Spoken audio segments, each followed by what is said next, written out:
Bonsoir chez vous, merci de nous avoir choisis pour vous informer.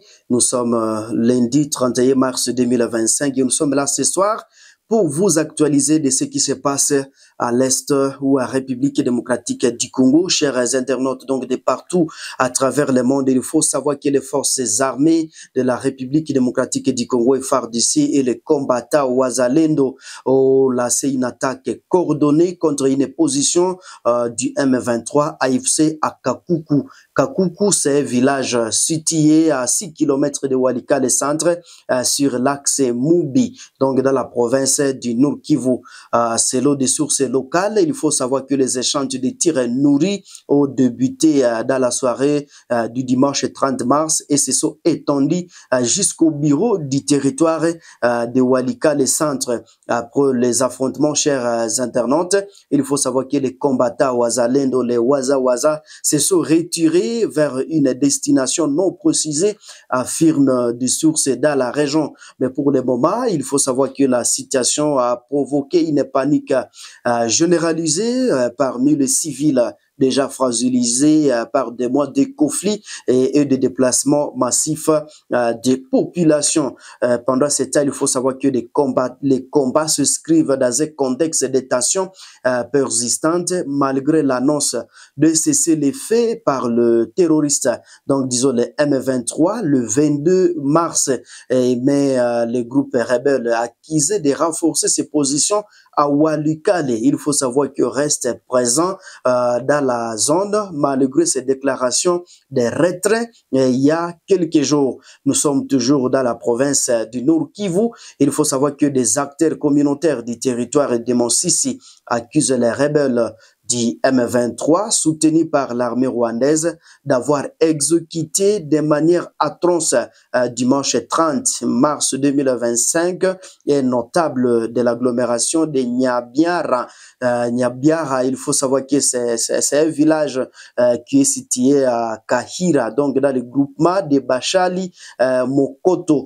Selon des sources sur place, il faut savoir que les rebelles auraient attaqué samedi une ancienne base locale des combattants de l'Alliance des nationalistes congolais pour la défense des droits humains, donc ANC2H, dirigé par Jean-Marie Bonannée. Et chers internautes, donc de partout à travers la République démocratique du Congo, mais également à travers le monde, il faut savoir que les accusations de collaboration avec l'armée congolaise ou avec des groupes armés congolais constitue un motif récurrent de violences ciblées dans la région selon la société civile. Et il faut savoir que la nuit du dimanche à ce lundi 31 mars 2025 a été marquée par deux coups de feu nourris donc dans plusieurs quartiers de la commune de Karisimbi. Et là, nous sommes à ville de Goma. C'est mal à terreur parmi les habitants,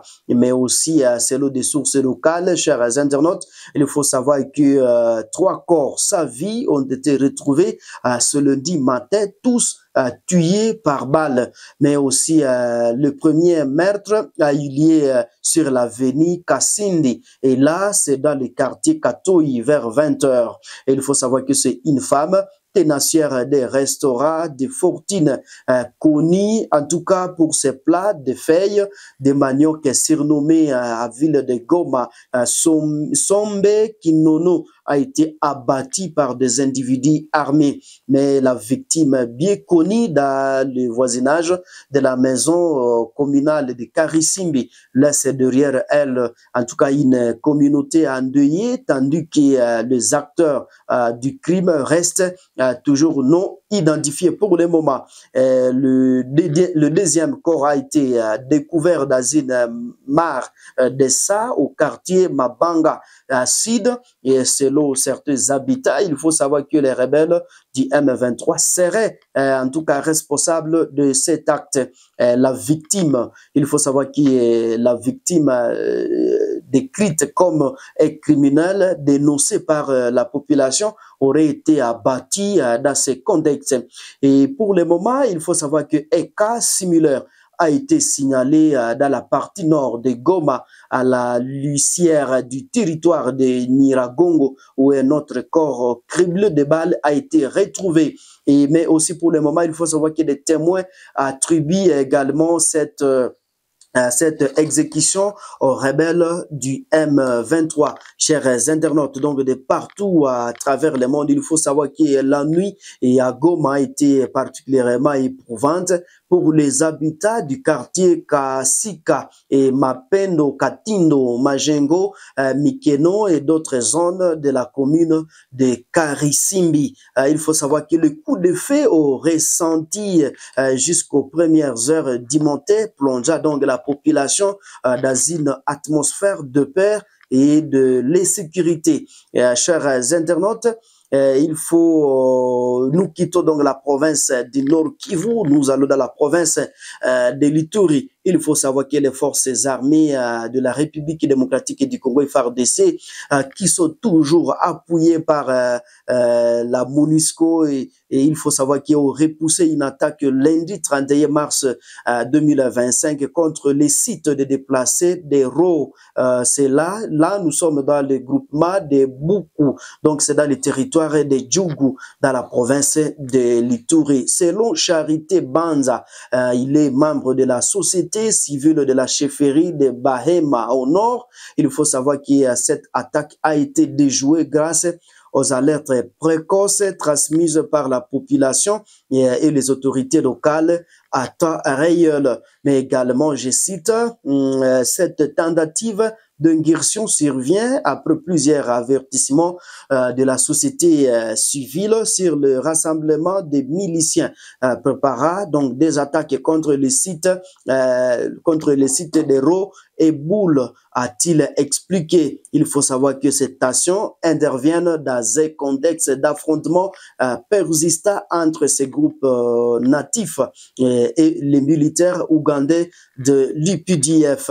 Chers internautes, donc de partout à République démocratique du Congo, mais également à travers le monde, il faut savoir que la région reste sous haute tension dans la nuit du 24 au 25 mars 2025. Une attaque similaire avait ciblé donc les sites de déplacés de Loda, faisant donc 5 morts et 4 blessés parmi les civils. Et pour le moment, face à ces violences répétées, des voix locales réclamant une protection renforcée pour les populations vulnérables, notamment les déplacés de guerre. Chers internautes, parlons encore une fois sur la situation dans le sud. Il faut savoir qu'il y a une cérémonie de remise et reprise entre les généraux Dunia Kachenge Fabien, nouvellement nommé commandant de la 33e région militaire au sud, et Maniema Sesso et son successeur, le colonel Munyalizi. Il y est aujourd'hui, et là nous sommes lundi 31 mars 2025. Je vous propose de suivre ces reportages. La salle du 17 mai de la 22e brigade de réaction rapide a été le théâtre de la cérémonie de remise et reprise entre le général Dunia Kachindi Fabien, nouvellement nommé commandant de la 33e région militaire couvrant les provinces du Sud Kivu et du Maniema, et son successeur, le colonel Munyalizi Bamaraki Alex, ce lundi 31 mars 2025. Au cours de cette cérémonie, à la participation de ses compagnons d'armes, membres d'état-major et membres d'administration militaire, le commandant sortant 22e brigade de réaction rapide et des opérations au Salama a officiellement remis les documents, insignes et clés du charroi automobile nouvellement doté par l'état-major général des forces armées à son successeur, le colonel Munyalizi Bamaraki Alex, qui prend officiellement le commandement de la dite brigade. Pour sa part, le commandant sortant, le général Dunia Kachindi Fabien, a, de prime abord, remercié le commandant suprême des FARDC et de la PNC, Félix Antoine Tshisekedi Tshilombo, pour les efforts que ne cesse de fournir et pour le choix établi à la tête de cette brigade. Poursuivant, ce dernier a également remercié ses compagnons de lutte pour leur accompagnement pendant sa prestation au commandement de la 22e brigade de réaction rapide et les a ainsi rappelé leur engagement et serment pour la République, notamment à la loyauté envers leur nouveau commandant, le colonel Munyalizi Bamaraki Alex. Je rends hommage au commandant suprême des forces armées de la République démocratique du Congo, qui a accepté le choix proposé par le chef d'état-major général que je cède le commandement de la 22e brigade de réaction rapide et des opérations Salama au colonel Munyalizi. C'est une charge que le président de la République et le chef d'état-major général viennent de nous confier, qui demande loyauté, qui demande abnégation, c'est sacrifice.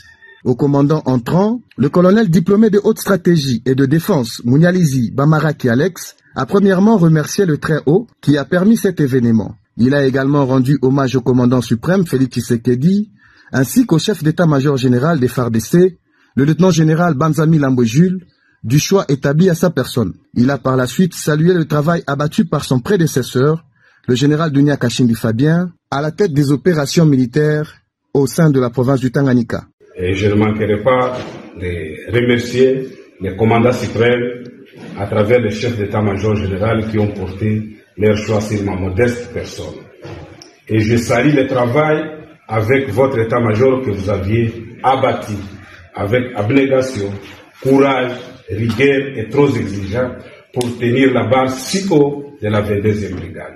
Outre, le nouveau commandant des opérations Usalama au Tanganyika promet de garder le cap de maintien de sécurité dans cette province précitée. Pour marquer la fin de cette cérémonie, une photo de famille a été prise. Chers téléspectateurs, c'est ici où nous mettons un point final à ces actualités de la soirée donc du lundi 31 mars 2025. Si c'est la première fois de nous suivre, ne manquez pas de vous abonner, aimer et partager la publication, mais également n'oubliez pas de nous laisser votre commentaire sur les actualités de la République démocratique du Congo. Merci beaucoup, au revoir.